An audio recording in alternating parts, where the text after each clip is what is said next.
Alright, so today we are going to talk about solving systems of equations, which is a topic that you did cover in Algebra 1, but just want to make sure that we are fresh with those skills. It's going to be really important because in Algebra 2, we're leading up to solving what we call 3x3 systems of equations in the next lesson, where there's 3 variables and 3 equations. So really important that you are solid with your skills on equations that have 2 variables and 2 equations before we bump it up to the next level. So, example 1 says graph the system and estimate the solution, then check the solution and classify the system.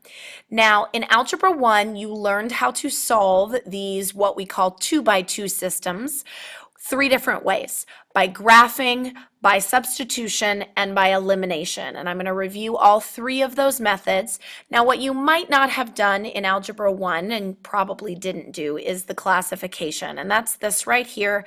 So it tells you a system is either going to be consistent or inconsistent. Consistent means that there is some type of solution, either one solution or many solutions. So if there's a solution at all, we call it consistent. If there is no solution, we call it inconsistent. Now, this independent and dependent, you should write down that this is only if the system is consistent. If it's inconsistent, it isn't classified as one of these, obviously, because independent means exactly one solution and dependent means infinitely many solutions. So if a system is inconsistent, it can't be independent or dependent.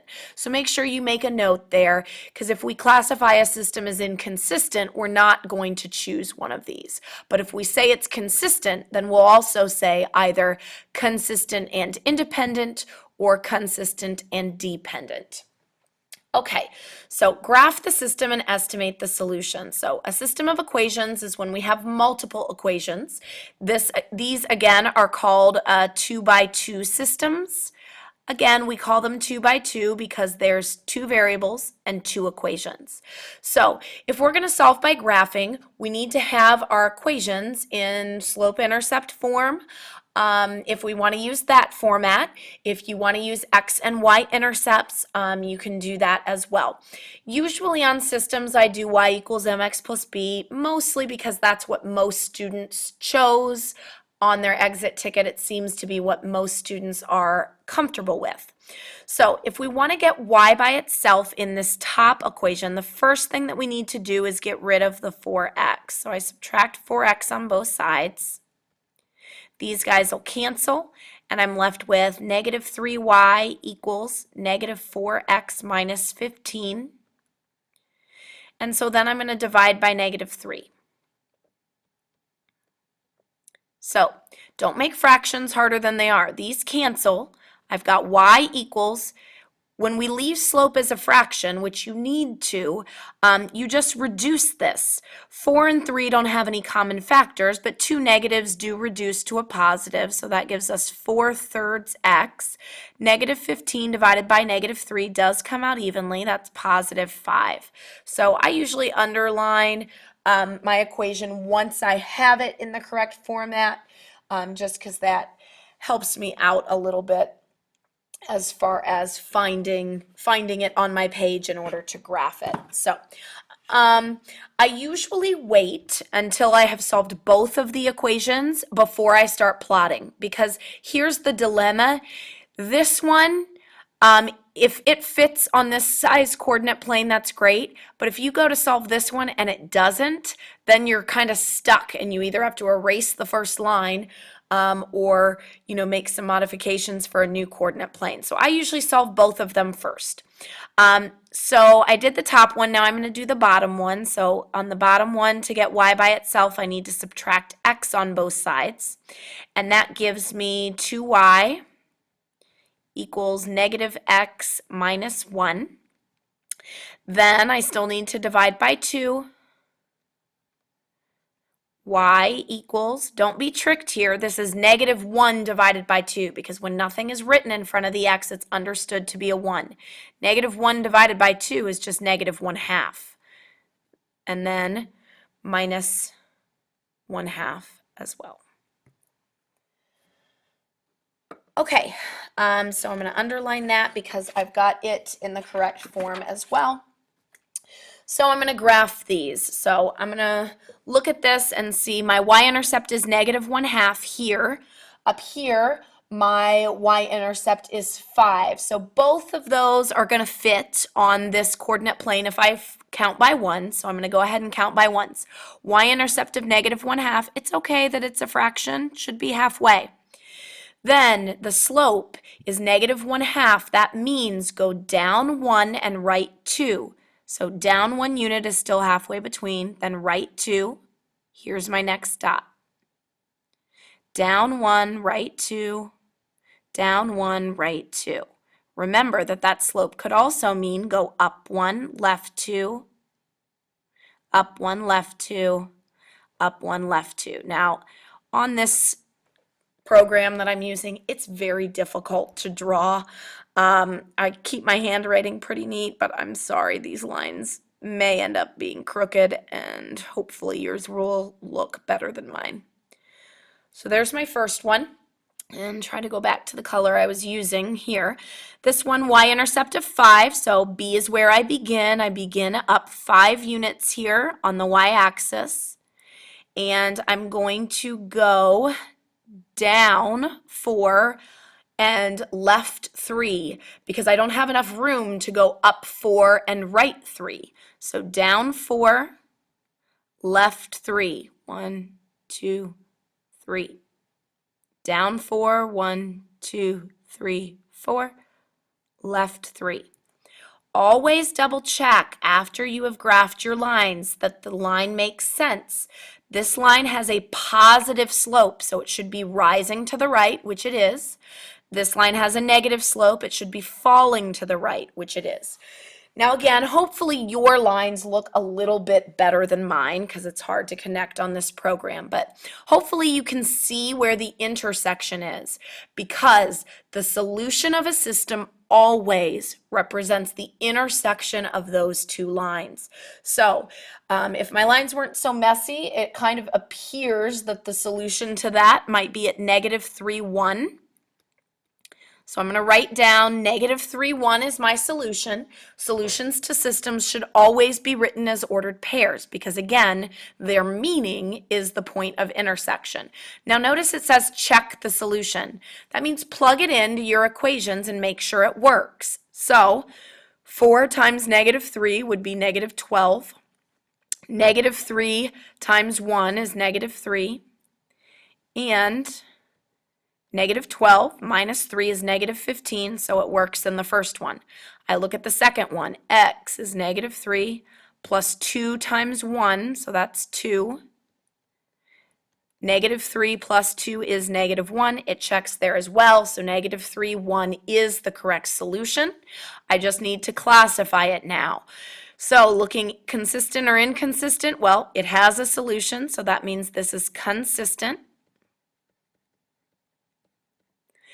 And then when it's consistent, I have to do the additional classification. It has just one intersection point, so I call this consistent and independent. All right, let's try another one. So if I move over to B here and change my color, first thing I want to do in this first equation is subtract 2x. So that gives me 4y equals negative 2x plus 12. Divide both sides by 4.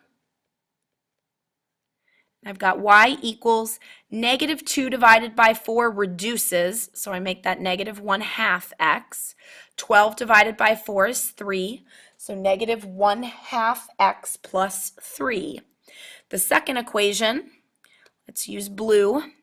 If I subtract x, I get, on that one, I'll write it over here, 2y equals negative x plus 6.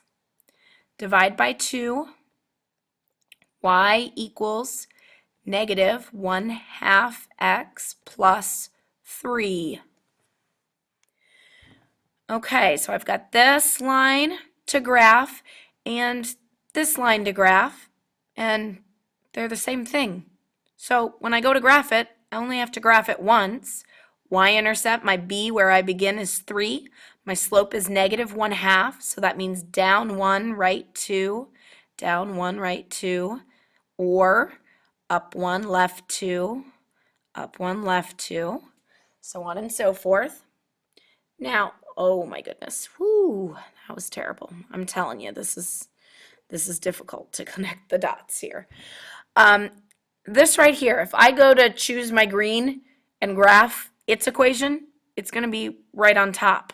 All of the points that I plotted are the same. The lines are right on top of each other. It's the same line. In this case, I can't pick just one ordered pair. This ordered pair is a solution. This ordered pair is a solution. Even the ones that are fractions on the line are solutions. So this is when we write infinitely many solutions, which means that for the classification, it has many solutions, it's consistent. And since it has infinitely many, that means it's dependent. Now, I always have some people, I don't know if it's because a previous teacher taught you this, I always have some people who want to say that the answer is all real numbers. Do not say that, because that's actually not true. The solution is not all real numbers, because it's only the ordered pairs that are actually on this line. And certainly I can pick points out here that are not on the line. So everything isn't a solution. It's just everything that is on that line, which has an infinite number of points, is a solution. So infinitely many, but do not say all real numbers. All right, last one for graphing. And we'll go back to our original colors here. So first thing I need to do on this top one is subtract x. So that gives me the opposite of y. Don't forget to bring this with you. That'll change your answer if you forget. So -x plus 5. Now I need to divide by -1. So that gives me y equals -1 divided by -1 is 1. So just plain old x. 5 divided by -1 is -5. So that gives me y equals x minus 5 for my first one. When I go to do my second one here, I'm going to subtract 2x, subtract 2x. So -2y equals -2x plus 9. Divide by -2, divide by -2. And write a little bit in here. I get y equals x, and then 9 divided by 2 doesn't come out evenly. Just leave it 9/2. It's a fraction, doesn't reduce. All right, now I need to go to graph. Now, 9/2, if you don't know, you can use your calculator to divide it, but 2 goes into 9 4 times with 1 left over, so that's 4.5. So -4.5 is my y-intercept here. -5 is my y-intercept here. So again, it's okay to use the scale of ones. So on my purple line here, I go down 4.5. And then my slope is 1. So that means up 1, right 1, up 1, right 1, up 1, right 1, all the way off the page. And then I've got room for a down 1, left 1 as well. I'm going to really concentrate, see if this, ooh, that's a little better. All right, now I'm going to graph the red one. So y-intercept of -5, so very close. Slope of 1, up 1, right 1, up 1, right 1, all the way across. And connect.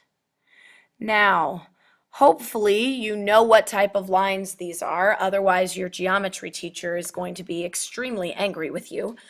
But these are parallel lines. No matter how far we go, those lines are never ever going to touch. How do you know that they're parallel lines? Not only from looking at it, but remember that parallel lines have the same slope. Both of these had a slope of 1, so you know that those lines are parallel. They're never ever going to touch. So that means that no matter how far I go, there's never going to be an intersection. So that means that here there is no solution. Anytime you have a graph of parallel lines, it means there's no solution.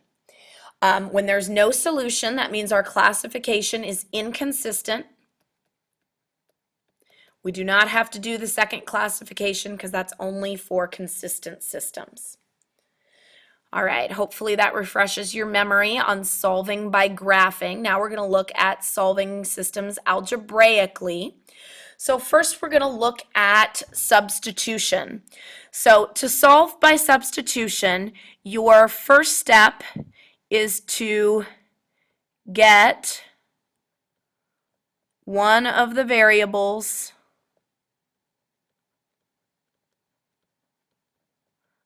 alone. And yes, it does matter, at least if you care about how complicated your work is going to be. You want to look for coefficients of 1 or -1. Those are going to be the easiest variables to get alone. If you can't find that, then we're just, really not going to have a choice. But if you can, that makes it just so much easier if you can find a coefficient of 1 or -1. So if we look here in example 2a, I do see amongst my 4 choices of variables, because there's 2 choices for x, there's 2 choices for y, I see that this x has a coefficient of -1. So that's the one I'm going to choose. I am going to choose to get this x all by itself. So if I want to get that x by itself, the first thing that I need to do in my step 1 is subtract 2y on both sides.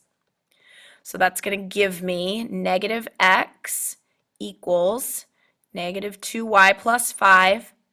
Then I need to divide by -1. It's going to change all my signs, so x equals 2y minus 5.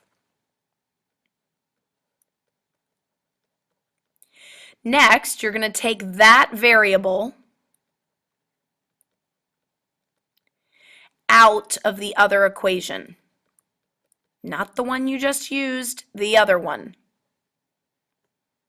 So what I do is I say, okay, here's my other equation right here, and I take that variable that I just solved for out, and I leave a blank parenthesis. I say 4, taking out the x, plus 6y equals 15. So you take that variable out, and then substitute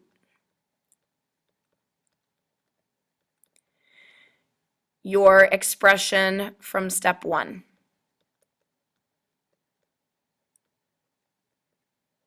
So my expression that I got for x in step 1 was 2y minus 5. So I'm going to put 2y minus 5 in. Then you're going to solve that equation. So in order to solve this equation, I need to distribute. So that gives me 8y minus 20 plus 6y equals 15. Then I'm going to combine my like terms on the left side. 8y plus 6y is 14y. So I've got 14y minus 20 equals 15, because these were like terms, both had a y. Then I'm going to add 20 to both sides because I'm trying to solve. So I want to get it by itself. So 14y equals 35. Then I'm going to divide. Note, it doesn't come out evenly. That doesn't mean you did it wrong. This is big girl, big boy math. It's not going to come out evenly. Reduce the fraction. Y equals 35 over 14. Both 35 and 14 are divisible by 7. So 35 divided by 7 is 5. 14 divided by 7 is 2. So y equals 5 halves. After you do that and solve, you plug your answer into step 1. So step 1 was already solved for x right here. X equals 2y minus 5. So what's that going to look like? I kind of ran myself out of room here. Sorry about that. I am going to do x equals 2 times y, which is 5 halves, minus 5. Again, I'm getting that from right here. Now, That's going to allow me to solve for x. 2 times 5 halves is 5. So that gives me x equals 5 minus 5, which gives me x equals 0. Last step is to list as an ordered pair, x comma y, and to check it. Remember, anytime you solve an equation, plug it back in to make sure that it works. There's no excuse for wrong answers. If you can't figure out how to correct it, that's one thing, but there's no excuse for not knowing that your answer is incorrect. So we've got 0, 5 halves. If I plug 0 in for x here, divide by 6, 15 over 6. If I divide by 3, does give me 5 halves. 0 in here, divide by 2. Yes, very easy to see that the answer is 5 halves. So, solved that one by substitution. These guys were our steps. The other way to solve an algebraic or a system algebraically is the elimination method. That's what I'm going to use on B. For the elimination method, your first step is to get opposite coefficients. Remember, coefficients are the numbers in front of your variables.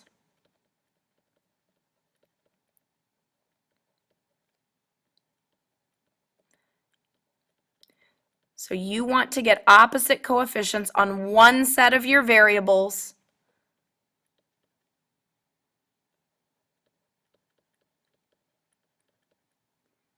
by multiplying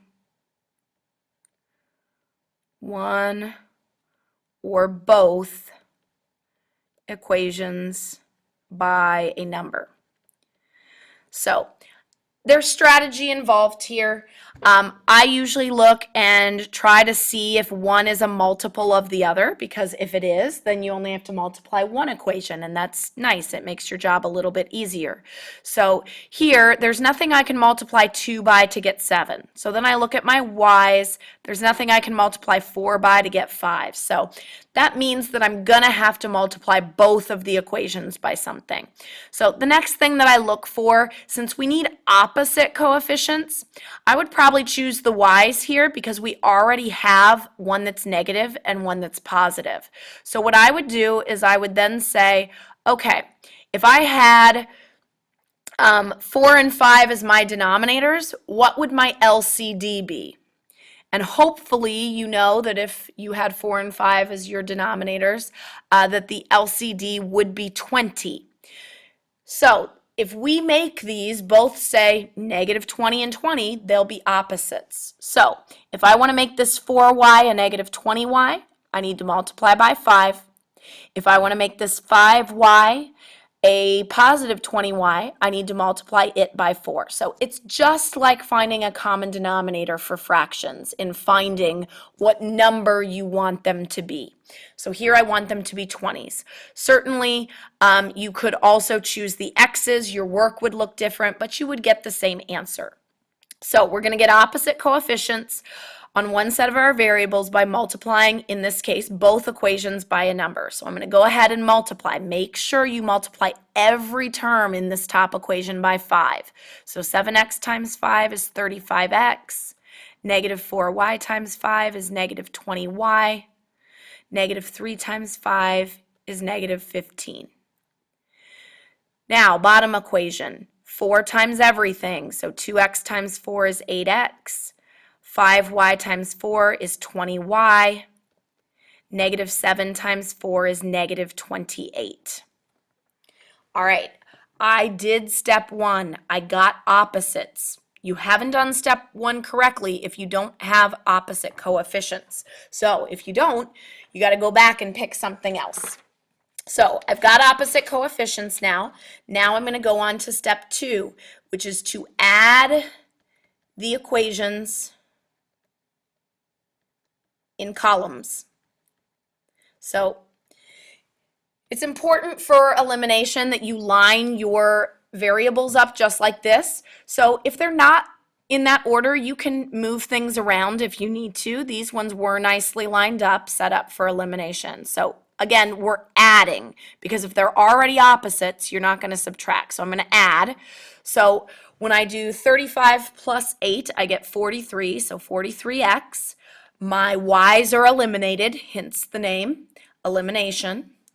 And so then when I do my negative 28 and my negative 15, I'm going to get negative 43. So I've got negative 43x equals negative 43. So then step 3, very easy. I'm going to solve. So divide both sides by 43. And I get x equals negative 1. Step 4 is the same, except you have to plug it back into one of the originals. So plug answer into one of originals, so one of the original equations. And then step 5 is going to be the same. List as x comma y and check. So plug in negative 1. Doesn't matter which one you choose. I would probably choose the second one since 2 is smaller than 7, but it doesn't really matter. So 2 times negative 1 plus 5y equals negative 7. This gives me negative 2 plus 5y equals negative 7. So add 2. That gives me 5y equals negative 5. Divide by 5, and I see that y is also negative 1. So that means my ordered pair here is going to be negative 1, negative 1. I want to make sure it works. Negative 7 plus 4 is negative 3. That works. Negative 2 minus 5 is negative 7. So good for us. We have the right answers.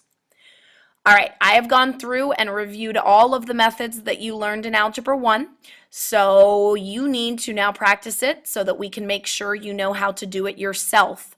So you've got the remaining 6 problems to work through. Please follow the directions. Graph system, estimate the solution, check, and classify. So just like example 1, here 3 and 4, it tells you you have to use substitution. 5 and 6, you have to do the elimination method. All right, that is all.